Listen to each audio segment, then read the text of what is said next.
akong turuan, wag mo akong diktahan. Alam kong ginagawa ko. So kung alam kong ginagawa ko, dapat alam mo rin yung sasagutin mo. Sige, good. What about Mr. Pablo Ruiz? Mr. Ruiz, kasi nag-oo si Mrs., mag-oo ka na rin siguro. Di po.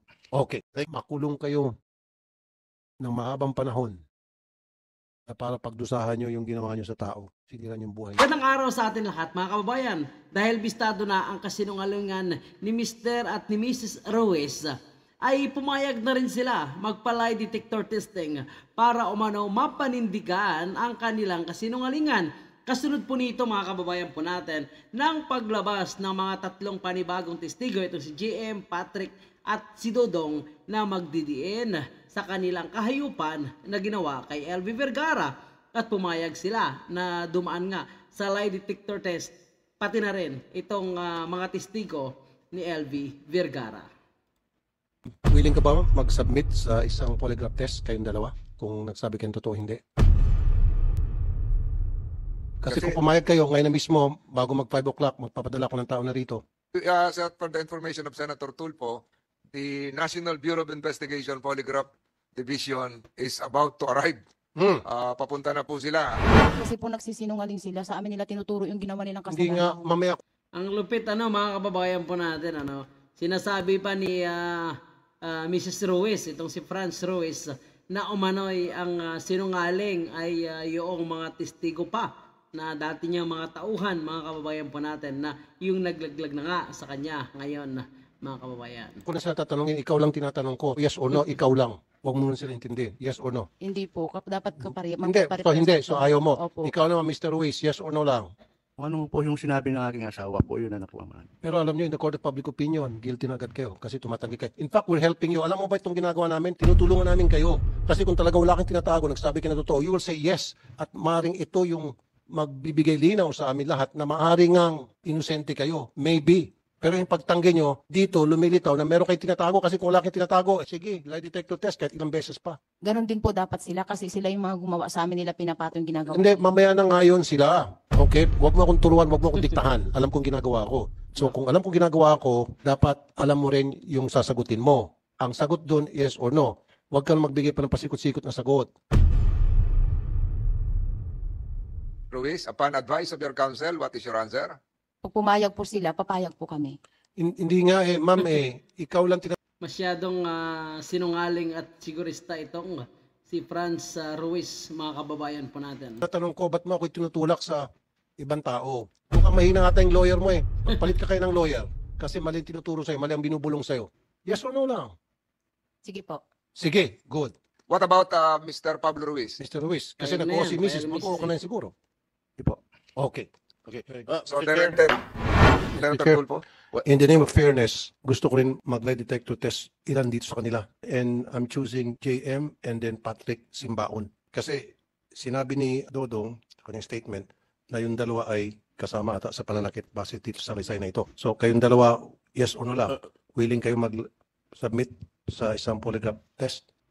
Opo. Sino po yung isa, Senator Patrick Tulfo? Simbaon. Payag po ako. Sabi niyo po kanina, pinapauwi niyo na siya. So, yun din mga kababayan po natin, pumayag na rin itong dalawang witnesses So, malamang sa sunod na Senate investigation ay mailalabas na itong resulta ng lie detector test. Pero sa ngayon ay talagang nasa kulungan na nga itong si Franz Castro pagkatapos nga ma-cite in contempt ni Senator Estrada dahil sa kanyang pasikot-sikot, paikot-ikot na sagot at halatang kasinungalingan. So bago pa man nangyari mga kababayan na na-contempt nga itong si Franz Ruiz ay pinaamin nga siya ni Senator Raffy Tulfo tungkol sa sinimulan or simula ng kanilang pagkakilala kung paano niya nga na-hire itong si LV Vergara. At ayaw niya, tinawagan niyo ba yung mga kamag-anak niya para sabihin yung pangyari na pinapauwi na siya dahil may problema sa pag-iisip? At the time po ng second day po, hindi pa naman alam po na medyo may problema sa pag-iisip. Oh, di ba pinapauwi mo na sana nung ayaw niyang umuwi, sinabihan mo yung kamag-anak niya. Lalo pat nung nalaman mo na meron siya problema sa pag-iisip. Eh syempre, cargo mo pa yan. Malay mo kung may ginawa sa sarili niya o may ginawa sa kanyang mga kasamahan, cargo mo. Dapat ang ginawa mo, sa either pinadoktor mo or nung pinaalis mo, tama lang yon. Kung ayaw umalis, sinabihan mo yung kamag-anak niya. Hindi ko po nasabihan yung kanyang mga Bakit kamag-anak, mo Your hindi ginawa? Honor. Tapos pangalawa, sabi mo, nagnakaw siya ng 12,000, pinablatter mo ba sa barangay yung pagnakaw? Hindi ko po pinablatter, Your Honor. Bakit hindi? Ang sabi niya na lang po sa akin, ate, bawas mo na lang sa sweldo ko, te. Sabi niya po sa akin. Kaya binawas ko na lang po sa At sweldo meron bang niya. kasulatan? Wala po, Your Honor. Di paano namin malaman kung nagsisinungaling ka, kung sabi ng totoo. Dapat pag ganun dokumentado, may pinag-aralan ka, di ba? Opo. Dapat yun, nung nagnakaw ng 12,000, pumunta kayo sa barangay, pinablatter mo, ito sa tarang ginawa mo, and then, doon sabihin mo na nagnakaw ito, hindi ko siya ididimanda, pero nagkaregluhan kami, ibabas ko sweldo, pirmahan sa harap ni chairman. Hindi mo ginawa. Hindi ko po ginawa, Your Honor. Tapos hindi mo pinagamot, nung malaman mo may problema sa pag-iisip, nung nakiusap sa iyo, pinayagan mo lang, tapos binabaan mo sweldo, pinagsamantalahan mo yung weakness niya. Alam mo may problema sa pag-iisip, alam mo hindi po papalag, kaya binabaan mo yung sweldo, mapagsamantala ka. Hindi ko po yun pinagsamantalan, Your Honor. No, kasi di ba binabaan mo sweldo? Dahil sabi mo, pinapauwi mo, ayaw niya, kaya binabaan mo sweldo. Your Honor, ang sweldo at that time po dun sa amin ay 4,500 lang. Ginawa ko pa nga pong 5,000 yung sa kanya, Your Honor. Kasi 2020 po yun, Your Honor. Pero yung sinabi mo kanina na nakita mo may problema sa pag-iisip, naglagay ng pako, naglagay ng pubic hair, etc., doon mo na-determine na may problema sa pag-iisip. Yun po yun talaga na dapat, kung ganon, kung sa akin yun nangyari, kukonsulta ko sa doktor, sasamahan ko sa doktor. And sa negosyo, di ba negosyante ka? Di ba sa negosyo nyo, lahat ng galaw ninyo, lahat ng labas-pasok ng pera, sinusulat nyo, tama? Magaling ka sa pagsusulat sa negosyo. Dito, hindi mo nagawa, hindi mo na-apply.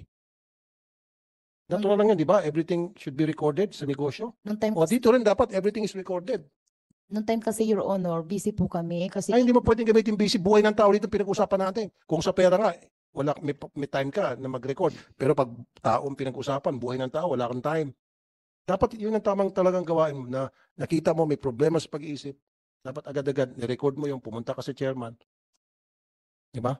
Sinumbong mo or pinagamot mo. Hindi mo ginawa, yun ang malaking pagkukulang mo. At questionable yun. Kasi ang normal na tao, yun yung gagawin. Ipapadoktor siya. Para hindi na lumala pa yung problema sa loob ng household mo.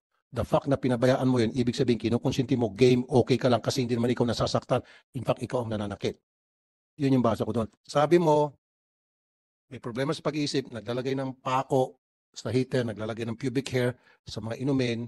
So, hindi nga normal yung gawain nyo. Nakakatakot nga. Kung ako bilang amo, meron akong ganong kasambay, matatakot ako. Baka mamaya lalasunin ako. Diba? Tama lang? Yes or no? yes po. Nakakatakot, diba? Kasi baka mamaya lalasunin ka. Darating time lalasunin ka, tama? Kasi baka mamaya sinumpong, laso ng susunod, imbis na pubic hair, tama? Kaya nakakatakot, tama? May kasama naman po siya sa... Diba sa nakakatakot yung, diba? Yung ganong gawain? Opo. Kasi ako kay Fe. Dahil kasi si Fe po, nung pumasok sa akin, hindi ko man siya nakita. Regardless, Wala na po ako. diba? Kung yung mga kasamahan nga niya, sabi mo, ayon sa bibig mo, mga kasamahan niya, nilalagyan niya kung ano-anong klase mga dumi sa pagkain, sa inumin. Hindi ba pumasok sa isip mo na pwede rin gawin sa anak mo yon? Ay, hindi mo naisip na dapat huwag na siya ibigay sa anak mo. Ang daming inconsistency ito, Your Honor. Thank you po, Senator Jinggoy. Sorry. Thank you. Chairman, Take the floor. permission of Senator Go ahead, Jinggoy. go ahead. Isa lang sana para matuloy-tuloy yung questioning ni Senator Tulfo. Kayong tatlo dyan na witness, obserbahan ba nyo na may pagkabuang-buang ito si LB? Obserbahan ba nyo na parang buwang. may sira sa ulo? Wala po. LB? Hindi po. Saan si Ring? Sino ka? Patrick, Simbuan, Simbaon. Tingin mo kay LB, matino ang pag-isip, hindi sira ulo. Hindi po. Ikaw, Denmark, Hindi rin po. ikaw, Dodong. So, natural, normal, nasa tama pag-isip si LB. Honest opinion ninyo yan, ha? O hindi kayo kinukulas dito. So, kasalungat yung obserbasyon ninyo sa obserbasyon ng amo ninyo. Oh, thank you. For the record, Mr. Chair. Thank you. Senator Thank you. Jinggoy, thank you. Estrada. Makulong kayo ng mahabang panahon na para pagdusahan nyo yung ginawa nyo sa tao. Siniran yung buhay niya. Yan ba ang trauma? Hinataw. Injury, Pwede pong nadulas, naumpog, nabagok. Pwede din po, Your Honor. Aling LB, yung ilong mo, hindi mo naman nakikita ito eh. Ikaw ba ay tinamaan sa ilong o hinataw sa ilong, nauntog, nadulas, nadapa? Ano pa, ano? Yung pong sinuntok po. Ilang beses? Ulit-ulit po niya ako sinusuntok sa mukha, sa ilong. Sa Sino? Sino nanuntok? Yung pong si Ate Franz. Dumugo yan. Pa? Dumugo. Opo. Pinagamot ka? Hindi po. Nakita niya na dumudugo. Opo, tapos kumukuha po siya ng gamot. Pinapakuha po ng gamot yung kasama ko. Mrs. Franz, betadine din yung ginamit? Hindi po, gamot lang po ang inabot sa akin. Ano pong gamot yun? Si Mrs. Franz, tinatanong ko, anong gamot po ang binigay pag sa ilong? Hindi ko po alam, Your Honor, dahil hindi naman totoo yung sinasabi ng Ate LB. Oh, di ba dapat Anong sandali, Mr. Chair? Yes, go ahead. No? Ikaw, sige ka lang sabi, hindi totoo. Kitang-kita na nga yan, no? Oh, nabasag yung ilong niya, yung bridge. Hindi pa rin yan totoo. Tingnan mo, nabasag yun. Mr. Chair. Alam mo, masyadong contradicting yung, marami kang contradiction na statements dito, Mrs. Franz. Sabi mo kanina, 2 days pa lang, sa employment niya sa'yo, nakita mo na may sira siya sa ulo. Tapos ngayon, sinabi mo kanina na pinagkatiwala mo, buong tiwala mo, binigay mo sa kanya. Very contradicting. Alam mo, nasira ulo, buang yung katulong mo, tapos binigyan mo ng buong pagtitiwala. 4 na taon pa nagsilbi. 4 Binigyan na pa siya taon. ng 4 years. 4 years. So, masyadong halata nagsisinungaling ka.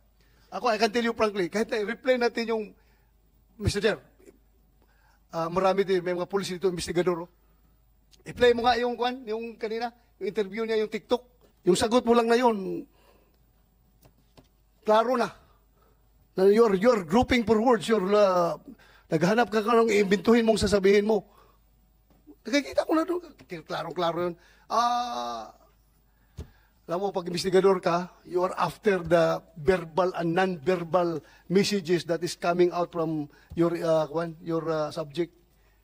Kita verbal at non-verbal, makikita mo, yun lang, Mr. Chair, gusto ko lang ipakita, emphasize na talagang may pinsan to lie itong ating resource person nandito ngayon. Thank you, Mr. Chair. At gusto pa nga makalusot ni Mrs. Ruiz, mga kababayan po natin, pati itong dating Chief of Police, isang police, magaling na police, itong Senator Bato de la Rosa, ay nagbigay na rin ng kanyang sariling conclusion na talagang sa kanyang mga narinig at sa mga sagot ni Mrs. Ruiz ay obviously nagsisinungaling umano ito, mga kababayan po natin, at may tinatago. So dito sa mga tanong ni Senator Raffy Tulfo nga naman ay talagang mahalata ang kasinungalingan ni Mrs. Ruiz na mukhang tuluyan na itong mabubulok sa kulungan kahit gaano pa kadami ang kanyang abogado. Sa ngayon ay nakakulong itong si Mrs. Ruiz sa Senado dahil nga sa cite and contempt na ipinataw sa kanya ng mga senador po natin, lalong-lalo na itong dedikadong magbigay ng tulong kay LB Vergara na si Senator Estrada. At dahil dyan ay nakakulong ngayon itong si Ms. Ruiz. Pero pwede naman siya dalawin ng kanyang mga pamilya anytime kung gusto nilang dalawin itong si Mrs. Ruiz. So nagpasalamat po tayo na ang mga senador po natin ay dedikado po sila na magtulong sa biktima, lalo na itong si LB Vergara na kung ano-ano pa ang pinagbintang nitong ni Mrs. Ruiz. Sinabi pang may sakit sa utak. So talagang gusto niya lang magpalusot. So kahit ano-ano na lang ang kanyang sinasabi, hindi na magkatugma sa mga nauna niyang interview, mga kababayan po natin. So sana tuluyan ng mabulok yung babae na yan at ang kanyang asawa dahil sa kahiyupang ginawa nila sa kay LV Vergara.